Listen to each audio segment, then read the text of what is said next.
안녕하세요. 애틋한 어머니를 둔 40대 아저씨입니다. 바람잘나 하나 없는 게 인생이라죠. 물론 어떻게 인생이 매번 휘청거리고 불행하기만 하겠냐만 유독 저 말처럼 겪지 않아도 될 불행을 많이 거치며 살아가는 사람들이 있더군요. 제 주위에도 수십 년의 세월을 눈물로 보낸 사람이 한 명 있었는데 그 사람이 바로 제 어머니입니다. 어머니 인생에 대해 말해보자면 우선 제 어린 시절의 이야기부터 해야겠네요. 저는 불우한 유년 시절을 보냈어요. 원인은 바로 아버지 때문이었죠. 술! 술 더 가져와 이 여편네야! 제정신일 땐 그나마 괜찮았지만 아버지는 술만 취했다면 어머니에게 손찌검을 했습니다. 어릴 적 외할아버지에게 학대를 당하다 20살에 집에서 도망쳤다던 어머니는 아버지만 보면 벌벌 떠셨죠. 어머니는 매일을 눈물바람으로 보내셨어요.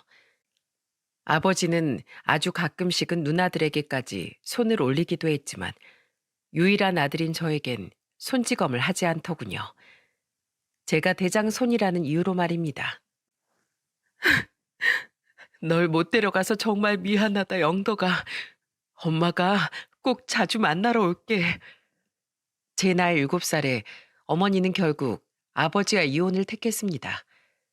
술에 취한 아버지가 휘두른 술병에 맞아 어머니의 눈 주위가 골절되고 각막이 손상됐던 큰 사고를 계기로 말이죠. 다행히 어머니의 시력은 치료를 받아 회복됐지만 어머니는 더 이상 아버지를 견디실 수 없었던 거예요. 어머니는 두 누나를 데리고 집을 나갔지만 전 아버지와 조부모님과 함께 살게 되었습니다. 집안의 대를 이어야 한다는 이유로 아버지가 끝까지 절 내놓지 않으셨거든요. 그때 널 두고 나와서 정말 미안하다, 영덕아. 난 네 아버지가 너무 무서웠어. 그래서 끝까지 널 빼앗아 오지 못하고 도망쳤던 거야.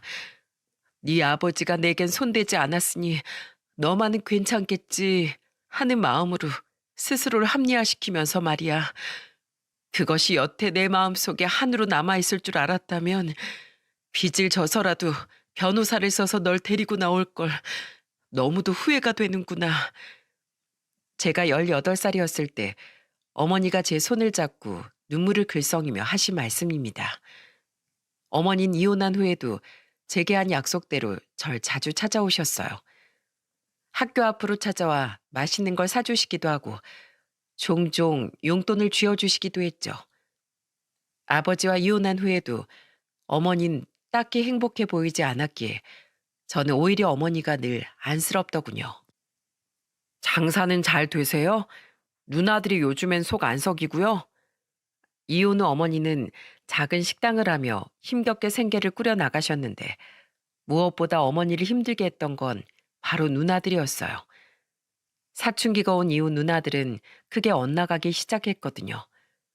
큰 누나는 동급생과 후배들의 돈을 갈취하고 괴롭히며 10대 나이부터 경찰서를 들락거리기 시작했고, 작은 누나는 비록 다른 친구들을 괴롭히진 않았지만 학교를 땡땡이 치고 술을 마시며 돌아다니곤 했죠. 말도 마라. 성인이 되면 애들이 좀 철들까 싶었더니 오히려 더 심해졌다. 네 큰 누나는 얼마 전에 돈을 벌겠답시고 중고 사이트에서 사기를 치다가 걸렸어. 그 돈 물어주느라 가게 월세를 2달치나 밀렸지. 게다가 네 둘째 누난 취직한 뒤로 20밖에 안 된 애가 어디서 그렇게 명품을 사들이나 했더니 다닌다는 일자리가 글쎄 술집이더구나. 남자들한테 술 따라주는 그런데 말이야. 인생 말아먹을 일 있냐고 몇 날 며칠 울면서 설득도 해보고 크게 혼도 내봤더니 며칠 전에 아이 짐을 싸서 집을 나가버렸어. 자취방을 구했다면서 말이야. 에휴, 내가 아직 고등학생인 너에게 이런 푸념이나 해대서 정말 미안하구나. 그냥 어디 말할 데가 없으니 답답해서 그랬다. 네 할머니 할아버진 건강하시지? 네 아버진 아직도 허구한 날 술 먹고 다니니?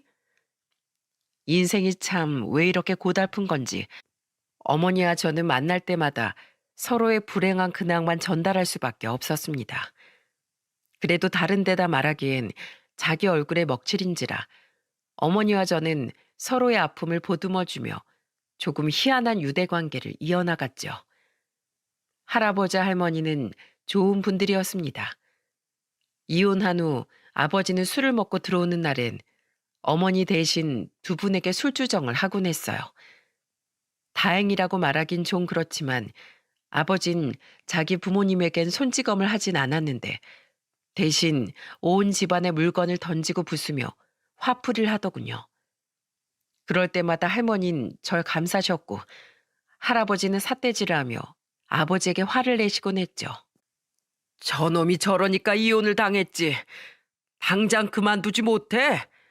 어쩌다 집안 장손이란 놈이 저런 무례한이 됐을꼬. 허구한 날 부모 돈이나 뜯어가서 사업한다, 투자한답시고 다 날려. 하다못해 이제 노름에까지 손대는 너를 보면 내가 아주 억장이 무너진다 이놈아. 제가 머리가 큰 후엔 힘으로 아버지를 제압한 탓에 아버지는 더 이상 물건을 집어던지지 못했지만 아버진 여전히 몰래 할아버지와 할머니의 돈을 훔쳐가곤 했어요. 완전히 망가진 자식의 모습에 피눈물을 흘리는 할아버지와 할머니를 보며 고3이었던 전 두 분에게 대학을 가지 않겠다고 말했죠. 제 말을 들은 할아버지께선 크게 화를 내셨습니다. 너처럼 공부 잘하는 놈이 대학을 안 가긴 왜 안 가? 잔말 말고 무조건 가. 우리가 비록 네 아버지를 장손이라고 차마 내치지 못했지만 망나니인 자식 때문에 손주인 네 인생까지 망칠 생각은 추호도 없다. 너 대학 보내고 공부시킬 돈은 다 미리 빼서 숨겨뒀으니까 넌 공부나 열심히 하거라. 알았어? 할머니 또한 제 손을 잡고 눈물을 글썽이며 할아버지의 말을 들으라고 설득하시더군요. 그렇게 저를 아껴주시던 두 분 덕에 저는 의대에 진학할 수 있었습니다. 어머니는 저를 축하해 주시면서도 제 학비를 보태주지 못한 것에 대해 무척이나 미안해하며 눈물을 흘리셨어요. 저는 세월이 흘러서도 여전히 울기만 하는 어머니와 저를 아껴주시는 조부모님께 효도하기 위해서라도 얼른 의사가 되어 성공해야겠다고 다짐했죠. 하지만 시간은 호락호락하게 절 기다려주지 않더군요. 어머니는 여전히 큰 누나가 사고를 친 돈을 물어주고 술 취한 손님과 싸우다 경찰서까지 들락거리던 둘째 누나를 챙기느라 눈에서 눈물이 마를 날이 없었어요. 그리고 할아버지는 제 나이 28에 지병으로 세상을 떠나셨습니다. 마지막까지 제 손을 잡고 저만을 걱정하면서 말이죠. 그리고 제가 안과 전공의 시험에 합격한 지 얼마 되지 않았을 때 아버지는 결국 아주 큰 사고를 치더군요. 네가 어떻게 나한테 말도 없이 이런 큰일을 벌이니? 어떻게 나랑 네 아버지가 평생 살아온 이 집을 홀라당 날려먹을 수가 있단 말이야. 아버지는 할머니 몰래 인감 도장을 훔쳐 집을 담보로 거액의 대출을 받았던 겁니다. 그리고 그 돈으로 노름을 하다 단 며칠 만에 그 거금을 전부 날려버렸죠. 빚을 갚지 못하자 할머니의 집은 순식간에 경매로 넘어갔고 아버지에게 욕설을 퍼부으며 울부짖던 할머니는 결국 쓰러지고 말았어요. 그리고 할머니는 결국 끝내 일어나지 못한 채 눈을 감으셨죠. 그때 저는 아버지란 인간과 아예 인연을 끊어버렸습니다. 새로 취직한 병원 근처에 대출을 받아 작은 원룸을 구했고 휴대폰 번호까지 바꿔버렸어요. 이후 아버지는 다른 지인에게 투자 사기를 치다 걸려 야반 도주를 했다고 하더라고요. 아버지를 찾으러 절 찾아온 빚쟁이에게 들은 그 말이 제가 들은 아버지의 마지막 소식이었죠. 비록 소중한 두 조부모님을 잃긴 했지만 제 인생의 암덩어리였던 아버지가 사라지고 큰 안과에 취직까지 하자 제 인생에도 제법 편안한 나날이 찾아오더군요. 저는 환자로 왔던 회사원인 아내와 우연히 인연을 맺게 되어 결혼을 했고 아들 하나, 딸 하나를 낳은 후 나이 38엔 큰 건물에 어엿한 제 병원도 개원할 수 있었어요. 어머니, 제가 구해드린 집은 지내시기 좀 편하세요? 돈이 차곡차곡 모이며 전 어머니를 돕기 시작했습니다. 큰 누나가 결혼을 하며 혼자 살게 된 어머니를 위해 낡은 집에서 준 신축 아파트 전세로 이사를 시켜드리고 낡은 가게 또한 인테리어를 새로 해드렸어요. 그 외엔 가끔 오래된 가전을 바꿔드리고 정기적인 건강검진을 시켜드리기도 했죠. 사실 주기적으로 용돈도 드리고 싶었는데 어머니는 염치가 없다며 그것만은 극구 거절하시더라고요. 제가 어머니를 이렇게 도울 수 있었던 건 모두 착한 아내 덕분이었습니다. 제 가정사를 모두 들은 아내는 저보다도 먼저 어머니를 챙겨주곤 했죠. 그런 아내에게 너무 고마워 저 또한 장인 장모님과 아내 오빠인 형님에게 더더욱 잘하려고 노력했어요. 하지만 제 도움에도 불구하고 어머니의 안색은 세월이 흐를수록 어두워졌습니다. 이유는 역시나 누나들 때문이었죠. 아이가 없던 큰 누나는 결혼한 지 3년 만에 바람이 났다가 걸려서 이혼을 당했습니다.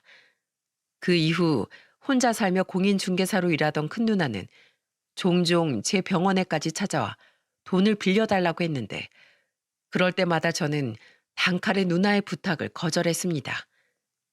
누나의 부동산에 손님들의 발길이 끊긴 이유가 누나가 집주인들과 짜고 전세 사기를 쳤던 사실이 동네에 소문이 났기 때문인 걸 알고 있었거든요. 남의 눈에 피눈물 나게 한 사람에게 제 돈을 절대로 주고 싶지 않았죠. 또한 작은 누나는 만나던 남자의 도움으로 바를 차렸는데 그 남자와 대판 싸우고 헤어지자마자 그 남자가 가게를 팔아버렸더라고요. 장사도 잘 되지 않아 초기 투자금마저 전부 날린 작은 누나는 또다시 어머니의 집에 들어와 눌러앉더군요. 그리곤 다른 일을 할 생각조차 없는지 계속해서 어머니에게 빈대부터 살고 있었죠. 자신이 책임지고 딸들의 못난 모습에 어머니는 저와 제 아내의 얼굴 보기를 창피하셨습니다. 그런 애비 아래서 자란 영덕이 넌 이렇게 착하고 훌륭하게 잘 자라줬는데 네 누나들은 날이 갈수록 어쩜 저렇게 못나지는지 모르겠다. 다 내가 교육을 잘못 시킨 탓이야. 내가 너랑 어머한테 창피해서 고개를 들 수가 없구나. 자식들이 저 꼴이니 내가 할 말이 없어서 동창회나 친구들 모임에 나가지도 않어. 왜 자랑거리가 없어요? 제 자랑하세요. 저 있잖아요. 에휴, 친구들한텐 이해하긴 안 한 지 오래야. 그런 놈에게 아들 두고 혼자 살겠다고 집 나온 게 모자란 일이라고. 그 아들이 잘 됐다는 이야기를 자랑하고 다니겠니? 버리고 나올 땐 언제고 잘 되니까 제 자식이라고 한다면서 욕만 한가득 먹을 거다. 네 조부모님이 훌륭하게 키운 널 내가 무슨 염치로 내 자랑거리로 삼고 다니겠어? 원래도 내성적이었던 어머니는 누나들 때문에 친구들을 보기 창피하다며 모임도 잘 나가시지 않더라고요.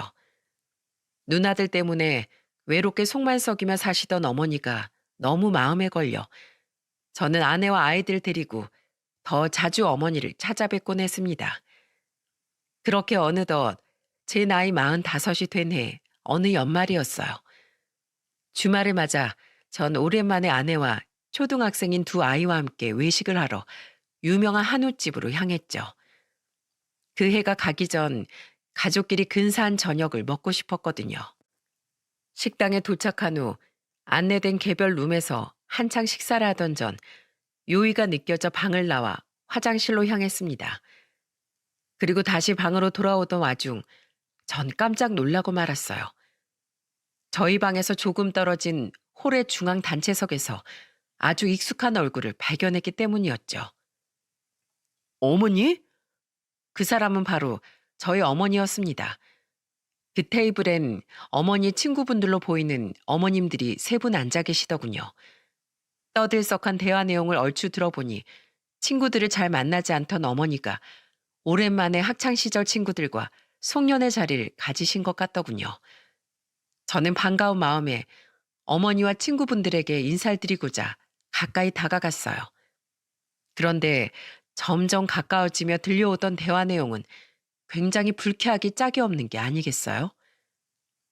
예, 영애야. 네 큰딸 아직도 사람들한테 사기치고 다니니? 난 범죄자들 심리는 잘 모르겠어. 이게 다 부모가 교육을 잘못시킨 탓이라니까. 야, 너 지금 영애 면전에 대고 그게 무슨 소리야? 영애야, 꼭 너 들으라고 하는 소리 아니야. 괜히 기분 나빠하지 마. 그냥 일반적으로는 그렇다는 말이지. 그리고 까놓고 말해서 너희 둘째까지 아직 정신 못 차리고 사는 거 보면 내 말이 뭐 틀린 말은 아니지 않니? 네가 이혼하고 돈만 버느라 너무 바빠서 자식 교육을 소홀히 했던 거 아니야? 다른 분들은 다 말리는 분위기였지만 유독 온몸에 금부치를 두르고 있는 한 아줌마가 저희 어머니에게 계속해서 자식 이야기를 언급하고 있더군요. 누가 봐도 깔보는 듯한 표정으로 어머니를 향해 비웃으며 말입니다. 유독 누나들 이야기만 나오면 위축이 되곤 했던 어머니는 쓴 웃음을 짓고 고개를 푹 숙이고 계셨어요. 그 모습을 보는데 화도 나고 마음이 아파와 심장이 쿵 하고 내려앉았죠. 그래도 어른들 이야기에 함부로 끼어들어도 되는지 확신이 서지 않아 저는 잠시 이야기를 더 들어보기로 했습니다. 하지만 그 아줌마의 말은 갈수록 더 가관이더라고요. 이것 봐라. 이거 우리 며느리가 이번에 내 생일 선물로 사준 금팔찌야. 24K. 예쁘지? 우리 아들이 초등학교 교사라 직업도 좋고 워낙에 착하니까 며느리가 나한테 굉장히 잘해. 손주들도 얼마나 예쁜데. 우리 나이쯤 되면 다들 자식이랑 손주들 보는 재미로 사는 거잖아. 아, 영애 넌 이런 즐거움 잘 모르지? 큰딸은 애 없이 이혼하고 작은딸은 이 남자 저 남자 만나느라 아직도 결혼 못해서 말이야. 근데 너네 둘째는 결혼 생각이 아예 없대니? 그런가 봐. 자긴 결혼엔 큰 흥미가 없다고 하네. 하긴 제 엄마도 남편한테 후드려 맞다가 아들 버리고 이혼했지. 자기 언니도 바람 피워서 이혼당했지. 그런 꼴을 보고 살았는데 걔가 결혼에 대한 로망이나 있겠어? 이래서 사람이 환경이 참 중요하다니까. 그래도 이번엔 제대로 마음 잡고 살아보겠다고 시내에 작은 호프집 하나 차렸어. 그냥 일반적인 술집 말이야. 헤휴, 그래봤자 또 술집 아니니? 배운 게 도둑질이라고 역시 또 술집이구나. 정말 이런 거 보면 사람 팔자 참 모를 일이라니까. 영애 너 학교 다닐 때 공부 좀 잘한다고 우리 막 무시하고 그랬잖아. 근데 결혼 잘못해서 이게 뭐니? 오히려 공부 못한다고 선생님들한테 혼나던 난 이렇게 떵떵거리면서 잘 사는데. 안 그러니 얘들아? 순호가 그만해. 너 왜 자꾸 영애 아픈 구석만 콕콕 찔러서 건드려? 맞아 얘. 그리고 영애가 우릴 언제 무시했니? 오히려 우리한테 숙제 죄다 보여주고 공부도 알려주느라 고생한 게 영애인데 공부 잘하고 예쁘다고 영애를 질투해 댔던 건 오히려 순옥이 너잖아. 내가 질투를 언제 했다고 그래? 오히려 질투라면 지금 영애가 나한테 하겠지. 자기랑 다르게 지금 내가 너무 행복하게 잘 살고 있으니까. 아무튼 영애 너 앞으로 노년에도 네 딸 자식들 때문에 마음고생 꽤나 하면서 살겠다. 어쩌니? 에휴, 네 자식들은 어떻게 하나같이 그렇게 다 못났어? 박복한 팔자가 불쌍하다 불쌍해. 내 마음이 다 아프다 얘. 와, 정말 뚜껑이 열린다는 게 무슨 말인지 알 것 같더라고요. 저게 지금 나이 70 중반이 된 어른 입에서 나올 말이랍니까? 그것도 몇십 년 지기 친구한테요? 그렇게 오래된 친구면 어머니가 얼마나 아픈 사연을 가지고 계신지 뻔히 알 텐데 그럼에도 불구하고 저렇게 말한다는 건 굉장한 조롱의 의미라고밖에 여겨지지 않더군요. 저는 더 이상 듣고 있을 수가 없었습니다. 어머니, 영도가. 전 어머니를 부르곤 테이블을 향해 성큼성큼 걸어갔어요. 고개를 푹 숙이고 있던 어머니는 제 목소리를 듣곤 고개를 들어 깜짝 놀란 표정을 지으시더군요. 그리고 제가 다가가자 테이블에 있던 어머니의 친구분들 또한 당황한 기색이 역력했죠. 저는 그분들에게 고개를 꾸벅 숙이곤 정중하게 인사를 했습니다. 안녕하세요. 저희 어머니 친구분들이시죠? 전 어머니 아들 강영덕이라고 합니다. 이건 제 명함이고요. 영의 아들이라고? 아, 그 영의 전 남편이 데려갔다는 아들인가 보네. 둘이 여태 교류가 있었던 거야? 어디 보자. 안과 의사? 영애야, 네 아들이 의사였어? 어머닌 그때까지도 친구들에게 저에 대한 별다른 말씀은 하지 않으셨던 건지 어머니를 감싸던 두 친구분들은 제 명함을 보고 눈이 휘둥그레지셨습니다. 금으로 온몸을 도배했던 아주마는 두 분에게서 황급히 제 명함을 빼앗아 들더라고요. 의사라고? 영의 아들이? 그럴 리가. 정말이야? 그 아주마는 당황스러운 표정으로 명함과 저를 번갈아 가며 두리번대했어요. 어머니는 놀라운 반, 반가운 반인 표정으로 저에게 물으셨죠. 너 여긴 어쩐 일이야?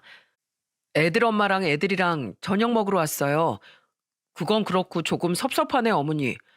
왜 친구분들에게 누나들 얘기만 하고 제 얘기는 안 하셨어요? 전 어딜 가든 항상 어머니 자랑만 하는데 다시 저 좀 정식으로 소개시켜 주세요. 아, 그래. 얘들아, 나한테 아들이 있는 건 알지? 여긴 우리 아들 영덕이야. 이혼하고서도 간간히 만나고 있었어. 유 앞 시내에 크게 있는 안과 알지? 거기가 우리 아들 병원이야. 어머닌 그제야 친구들에게 절 인사시켜 주었습니다. 어머니를 조롱하던 그 아주마는 어느샌가 똥 씹은 표정이 되어 있더군요. 그러거나 말거나 다른 두 분께서는 반가운 표정으로 환하게 웃으며 이렇게 말씀하셨죠. 어머, 나 거기 알아. 이번에 우리 아파트 분여회랑 모친이 거기서 백내장 수술 받았다고 했어. 어머, 나도 알아. 안 그래도 나도 수술 때문에 병원 알아보고 있었거든. 근데 거기가 영애 아들 병원이었단 말이야. 세상에 그 조그맸던 아들이 언제 이렇게 훌륭하게 자랐대. 영애 너 너무 좋겠다.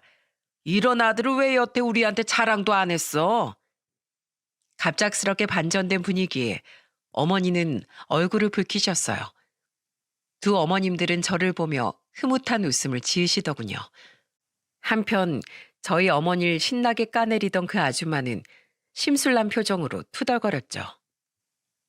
애비도 두 누나도 그렇게 개차반인데 어쩜 쟤만 돌연변이처럼 그 똑똑한 의사가 됐대?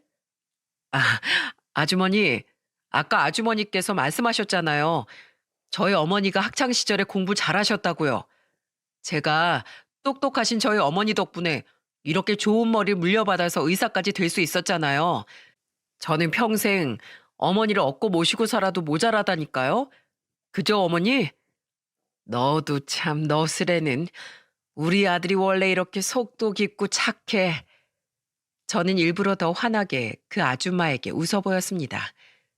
제 말에 그 아줌마의 표정은 한층 더 똥 씹은 표정이 되더라고요.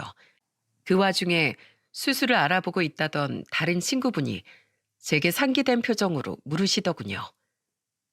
이영덕아, 혹시 너희 병원으로 가면 너희 엄마 친구 할인 같은 거 해주냐? 아이고, 나이 드니까 한두 푼도 아끼려고 이렇게 주책이 된다. 에휴, 넌 무슨 할인 타령이야. 그 병원이 우리 아들 거지 내 거야? 그런 말하면 영덕이가 곤란해해. 아니에요. 어머니 곤란하긴요. 아주머니 언제든 오세요. 제가 특별히 신경 써서 진료든 수술이든 잘해드릴게요. 50% 할인가로요. 50%? 아유, 정말이야? 그럼요. 저희 어머니 친구분들인데 그 정도는 당연히 제가 해드려야죠. 저는 50이라는 말을 굉장히 강조하며 웃어 보였습니다. 엄청난 파격가에 어머니의 친구분은 들뜬 표정을 감추지 못하셨죠. 그리고 그 순간 종일 똥 씹은 표정이던 아줌마가 대뜸 제게 이렇게 소리쳤어요. 50%라고? 그럼 나도 갈게. 안 그래도 나도 요새 계속 시력이 떨어져서 병원 좀 알아볼까 했거든. 그 아줌마는 저희 어머니를 신나게 무시했던 방금 전 일은 까맣게 잊은 듯 하더군요. 아줌마의 말에 저는 웃음기를 얼굴에서 지우곤 무뚝뚝한 표정으로 그 아줌마에게 이렇게 말했습니다. 아, 제가 한 가지를 빼먹고 말씀을 안 드렸네요. 다른 분들은 전부 할인해 드릴 수 있는데요. 딱 한 분만은 안 되십니다. 바로 아주머니요. 아주머니는 할인 못 해드려요. 나만? 아니, 왜? 아주머니 방금 전까지 저희 어머니한테 자식을 잘못 키웠느니, 자식들이 죄다 못 낳느니 말씀하지 않으셨어요? 못 나고 잘못 자란 저희 어머니 자식이 어떻게 진료를 볼 줄 알고 제 병원에 오세요? 온몸을 금으로 치장하신 거 보니까 돈도 많으신 분 같은데 아드님이나 며느님께 더 좋은 병원에 데려가 달라고 말씀하세요. 어? 이것들? 아니야. 이거 전부 다 순금 아니야. 사실 이 목걸이는 14K고 반지랑 귀걸이는 도금이야.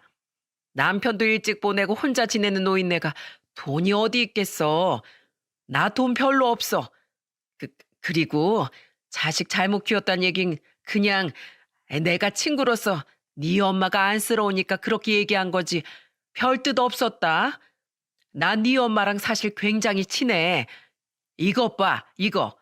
우리 평소엔 팔짱도 막 끼고 다닌다고. 아줌마는 한껏 당황한 듯 보이더니 급기야 저희 어머니의 팔에 팔짱을 끼곤 과장되게 흔들기 시작했어요. 어머니는 황당한 표정으로 그 아줌마를 바라보셨죠. 저는 콧방귀를 끼곤 대꾸했습니다. 그렇게 친해서 안 그래도 상처 많은 분에게 자식은 가정 환경이 중요하니 박복하니 불쌍하다느니 이런 말씀을 스스럼없이 하십니까? 아줌마 눈엔 상처받은 저희 어머니 표정이 안 보이시는 거예요? 정말 안과 진찰이라도 받으셔야 하는 거 아닙니까? 그게 아휴, 내가 잘못했어. 내가 오랜만에 송년회에 나와서 술을 너무 많이 마셨네. 사람이 술도 먹고 이렇게 친하면 그렇게 말할 수도 있지. 안 그래? 네, 안 그래요. 저는 저한테 그런 식으로 말하는 사람은 친구로 옆에 안 둡니다. 너무 빡빡하게 굴지 말고. 영덕아, 그래서 50% 하면 백내장 수술비가 얼만데? 어? 그 아줌마는 절반값의 수술을 놓치고 싶지 않은 듯 계속해서 제게 은근한 목소리로 말하더군요. 정확한 가격을 묻는 그 아줌마에게 저는 회심의 일격을 날렸습니다. 제가 아주머니한텐 절대로 할인 안 해드린다고 하지 않았나요? 그렇게 정 할인받고 싶으시면 아까 저희 어머니를 무시한 모든 말씀에 대해 저희 어머니께 사과해 주세요. 그러면 제가 다시 한번 고려해 보겠습니다. 사과를 하라고? 네. 아무리 친구 사이라도 잘못한 게 있으면 정확히 사과를 하고 지나가는 게 맞는 이치 아니겠습니까? 더군다나 저희 어머니의 자식된 입장으로서 자식을 잘못 키웠다는 아주머니 말씀만큼은 도저히 용납할 수가 없네요. 저희 어머니가 비록 저와 따로 떨어져 사시긴 했지만 저에게 얼마나 정성을 다해 잘해주셨는데요. 아무것도 모르면서 함부로 사람에게 그렇게 상처 주는 거 정말 나쁜 행동입니다. 영덕아, 그만해. 제 말에 어머니는 조용히 제 팔을 잡아당기시더군요. 솔직히 다 내뱉고 나자 아무리 그래도 어머니 친구분인데 제가 말이 좀 심했나 싶기도 했어요. 하지만 힘없이 고개를 푹 숙이고 있던 어머니의 가슴 아픈 모습이 자꾸 떠올라 차마 참을 수가 없었죠. 제 말에 그 아줌마는 합주기가 되어 아무 말도 못하고 우물쭈물댔습니다. 그 모습을 보고 먼저 입을 연 건 다름 아닌 다른 두 친구분들이었어요. 순호가 오늘은 네가 크게 한 방 먹었다 얘. 나쁜 기집애. 툭하면 영애뿐만 아니라 우리 약점까지 다 잡아서 우리 무시하고 너만 잘난 척하더니 오늘 아주 임자 만났네. 영덕이 말대로 얼른 영애한테 사과해. 맞아. 너 오늘 심하긴 했어. 자식까지 둔 애가 어떻게 친구를 자식일로 놀리고 무시하니? 얼른 사과해. 안 그러면 우리도 다음 모임부턴 절대로 너 안 부른다. 영애 아들 정말 똑 부러지네.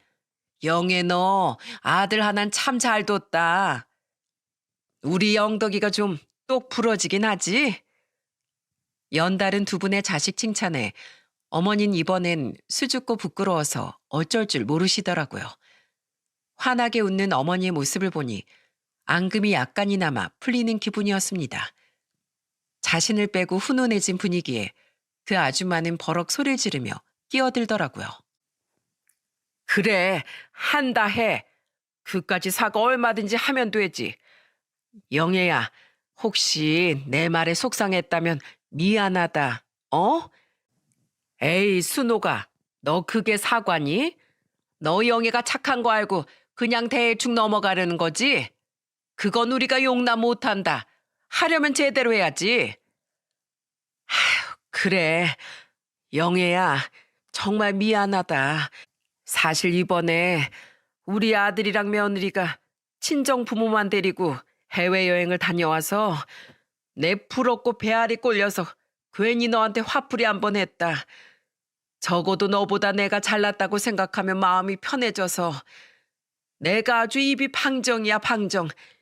이 입 한 번 잘못 놀렸다가 네 아들에게 내가 오늘 아주 호되게 혼난다. 너 아들 하나는 정말 잘 뒀어. 그런 줄도 모르고 자식 잘못 키웠다고 한 거. 아니, 그 이전에 자식을 들먹이면서 일부러 네 상처를 들쑤셨던 거 전부 다 정말 미안해. 다른 친구분이 거들자 그제 아줌마는 저희 어머니를 똑바로 보고 제대로 사과를 하더군요. 어머니는 잠시 고민하시는 것 같더니 이내 그 아줌마에게 이렇게 말씀하셨죠. 내가 네 말을 그냥 듣고만 있었던 건 내 입장을 구태여 변호하고 싶지도 않고 부모로서 자식들을 그렇게 키운 책임이 정말로 내게 있다고 생각했기 때문이야. 하지만 굳이 친구라는 사람이 그 사실을 무기로 날 아프게 할 필요는 없다고 생각해. 난 남편에게 맞고 살 때도 자식들 때문에 속상할 때도 적어도 암에 걸려 10년이나 투병하다가 네 남편을 소재로 삼아 내 기분을 위로받고자 한 적은 없었잖아. 그러니까 오늘 내 아들이 너에게 조금 무리했던 행동한 거 나 사과하지 않을게. 알았지? 어머니의 말에 그 아줌마는 입을 꾹 다물곤 아무 말도 못 하시더군요. 바로 그때였습니다. 여보, 거기서 뭐해? 하도 안 와서 내가 당신 찾으러 나왔잖아. 어머님! 할머니다! 할머니! 제 뒤에서 대뜸 아내와 애들이 달려 나오더군요. 방에서 저를 기다리던 저희 가족은 제가 하도 돌아오지 않자 저를 찾으러 나온 모양이더라고요. 할머니를 굉장히 좋아했던 저희 애들은 어머니를 보자마자 달려가 안겼죠. 아이고, 우리 씨알 강생이들 잘 있었어? 고기 많이 먹었고? 어머니는 손주들을 보며 한박 웃음을 지으셨습니다. 무슨 일인지 영문을 몰랐던 아내는 어머니의 친구분들에게 인사를 했어요.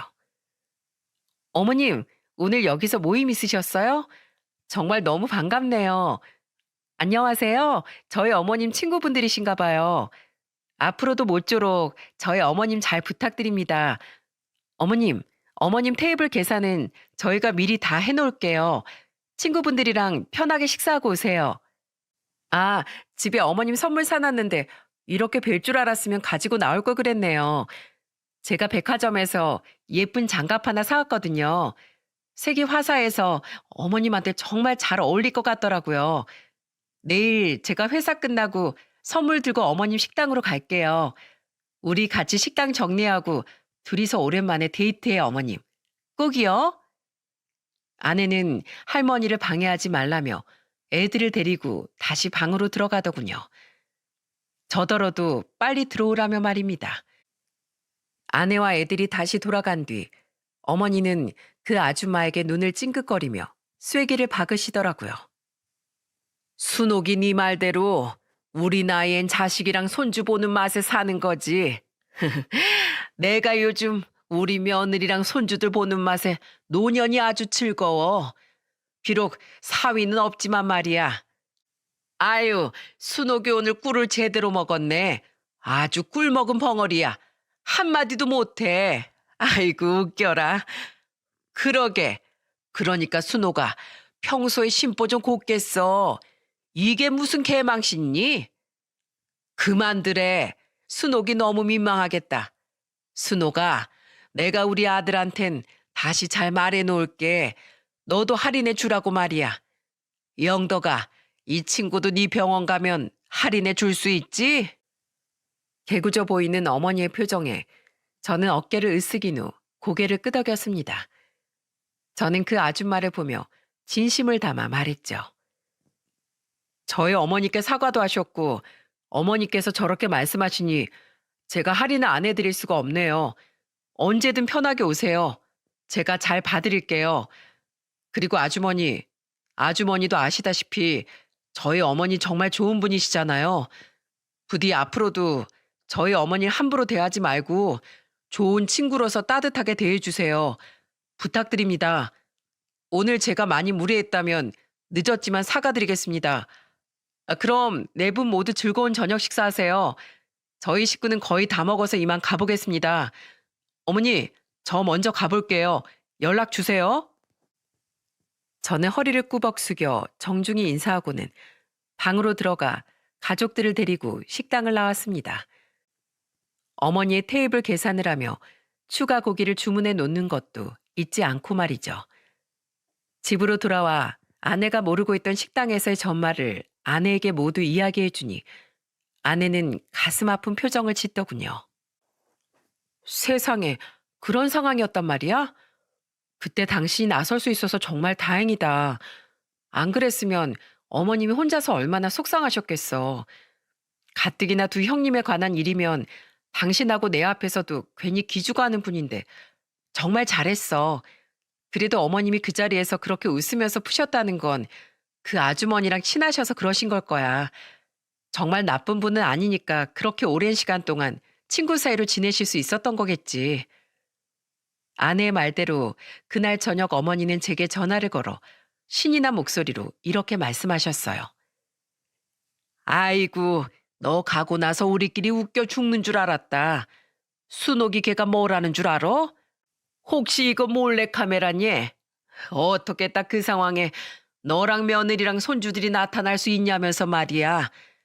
순옥이 그거 아주 꼴 좋다.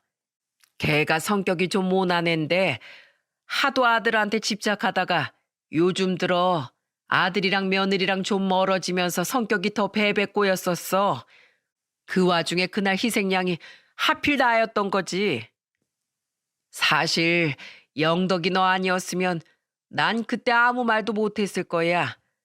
근데 잔뜩 기가 죽은 나 대신 네가 내 편을 들며 나서주는데 순간 정신이 번뜩 들더구나. 내가 못나게 굴면 내 아들마저 못난 애미를 가진 자식으로 만들게 된다는 걸 말이야. 그때 그렇게 나타나줘서 내 편을 들고 내 정신을 번쩍 들게 해줘서 정말 고맙다. 내 친구들이 고기도 정말 잘 먹었다고 꼭 전해달래. 그로부터 며칠 뒤 어머니의 친구 세 분이서 머쓱한 표정으로 저희 병원에 찾아오셨어요. 제일 먼저 들어온 친구분은 제게 민망한 듯 말씀하셨죠.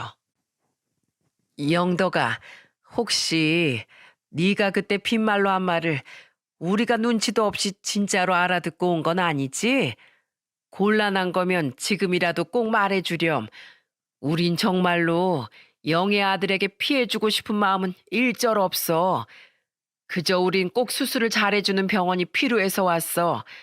수술해주는 병원이야 많다지만 시력을 건드는 수술이라는 게 사실 보통 무서운 게 아니잖니. 아유, 잘 오셨어요.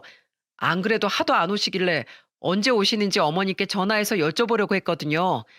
비용은 정확히 절반이니까 절대 부담 갖지 마시고요. 영덕아, 그럼 나도 정말 할인가 해주는 거니? 사실 우리 아들이랑 며느리가 내 수술비에 돈을 못 보태준 데서 정말로 돈이 조금 부족했거든. 당연하죠, 순옥 아주머니. 저는 얼굴이 새빨개진 채 저를 제대로 쳐다보지도 못하는 순옥 아줌마의 손을 잡아주었습니다. 저희 어머니에게 모진 말을 하셨던 걸 생각하면 여전히 얄미운 감정이 들긴 했지만 어머니께서 마지막에 말씀하셨거든요. 성격은 좋은 그래도 오랜 시간 동안 자신의 곁을 지켜준 좋은 친구라고 말이죠. 특히 고2 때 내가 아버지에게 이유 없이 흠씬 두들겨 맞고 집에서 도망쳐 나왔을 때 자기 부모님을 설득해가며 날 자기 방에서 일주일이나 재워줬던 친구야. 내 아버지가 끝내 그 친구 집에 찾아왔을 땐 내 앞을 가로막고 목에 핏대를 세우며 우리 아버지에게 화를 내줬지. 자기도 무서웠는지 뒤로 잡은 내 손을 부들부들 움켜쥐고 있었으면서도 말이야. 어머니의 이 말 때문에 더는 그 아줌마를 미워할 수 없겠더라고요. 세 분은 무사히 저희 병원에서 진료와 치료, 그리고 수술을 받았고 1년이 지난 지금은 굉장히 건강하게 지내고 있다고 어머니께서 말씀해 주시더군요. 그 1년 사이 저희 집엔 큰 변화가 몇 가지 있었습니다. 우선 첫 번째는 어머니가 큰 누나를 끊어내셨다는 거예요. 내가 그때 너에게 말했잖니. 더 이상 너에게 못난 엄마가 되지 않겠다고. 생각해보니 난 내 스스로 계속 죄인으로 만들고 있더구나. 잘못한 자식을 아직도 품 안의 자식이라고 착각하고 내가 뭐든지 도와주려 애쓰느라 네 누나들에겐 자식 망치는 죄인, 너에겐 다른 자식 키우느라 집만 되는 못난 부모가 되고 있었던 거야. 난 네 누나들과 나 그리고 널 위해서라도 더 이상 네 누나들을 돕지 않기로 했다. 이젠 잘못했으면 잘못한 대로 스스로의 행동에 오롯이 혼자서 책임지게 해야지. 한동안 잠잠하던 큰 누나는 사기를 치다 못해 결국 어머니의 가게까지 자신이 권리금을 받고 팔아 넘기려 했다더군요. 그 사실을 다른 부동산 사장님이 알고 어머니에게 말씀해 주신 덕에 다행히 복잡한 불상사는 피해갈 수 있었죠. 그리고 그 일을 계기로 어머니는 큰 누나에게 절연을 선언하셨어요. 난 앞으로 너에게 10원짜리 한 장도 줄 생각 없다. 죽기 전에 내게 남은 재산이 있다면 전부 다 기부하고 눈을 감을 거야. 네 할머니, 짐승만도 못한 네 아버지가 할머니 집을 몰래 날려먹은 탓에 세상을 떠나신 거 알지? 난 그 꼴이 되어 엄한 영덕이 가슴에 대못을 받고 싶지 않다. 이번 일에 대한 증거를 싹싹 모아서 너 신고하는 걸 보고 싶지 않으면 더 이상 내 돈에 욕심낼 생각 말고 2번 다시 이 집에 찾아오지 말거라. 사실 정말 증거가 있던 건 아니었지만 어머니가 신고라는 말까지 들먹이자 큰 누나는 겁을 먹었는지 어머니에게 연락 한 통 없더군요. 어머니는 한편으론 씁쓸해하시면서도 오히려 후련하다며 애써 웃어 보이셨죠. 그리고 2달 뒤 큰 누나는 또다시 다른 건물주와 짜고 계약서까지 위조하며 사기를 치다 결국 사기와 사문서 위조로 실형을 선고받았습니다. 때문에 큰 누나는 지금 교도소에서 죗값을 치르고 있어요. 변화된 어머니와 교도소에 들어간 큰 누나보다 더 놀라운 소식은 바로 둘째 누나가 결혼을 했다는 겁니다. 장모님, 저희 왔어요. 장모님 좋아하시는 홍삼 스틱도 제가 2박스나 사왔습니다. 놀랍게도 매형은 참 서글서글하고 좋은 사람이에요. 둘째 누나가 새로 연 호프집에 술 배달을 하던 사람이 바로 매형이었다더군요. 매형은 30대 후반에 아이 없이 사별을 한 후 여태 혼자 살다가 누나와 2번째 결혼을 했다고 하더라고요. 저 솔직히 대체 어떤 이상한 남자가 우리 누나랑 결혼을 한다는 건가 싶어서 엄청 걱정했거든요. 근데 실제로 보니 매형이 정말 좋으신 분 같아서 더 걱정이 되더라고요. 혹시 누나한테 호구 잡힌 건 아닐까 하고. 아! 누나! 죽을래 너? 이번 명절에 다 같이 모여 술을 한잔하고 있을 때 취기가 올라 매형에게 묻던 전 그만 말을 끝내지 못했습니다. 옆에서 듣고 있던 둘째 누나가 사정없이 제 옆구리를 꼬집었거든요. 그 모습을 보고 매형은 하하하고 웃으며 대답했죠. 처남네 누나 가게가 하루 중 내가 마지막으로 배달하던 가게였거든. 그러다 보니 처남 누나네 가게 갈 때마다 항상 배고프고 지쳐 있었는데 그런 내가 불쌍했는지 언제부턴가 메뉴에 있는 안주를 하나씩 요리해 주더라고. 그럼 누나가 매형을 챙겨줘서 반한 거예요? 그렇다기보단 요리가 정말 맛이 없었어. 왜 장사가 안 되는지 알 것 같았지. 근데 신기한 게 그 맛없던 요리가 날이 갈수록 점점 맛있어지더라고. 모양도 예뻐지고. 그래서 무심코 연습 많이 하시나 봐요. 하고 물었더니 처남 누나가 그러더라. 요리는 잘 못해도 술밖에 팔 줄 아는 게 없어서 호프집을 시작했는데 이번엔 정말 망하고 싶지 않아서 필사적으로 학원까지 다니면서 노력했다고. 이번엔 정말로 제대로 된 인생을 살고 싶었대.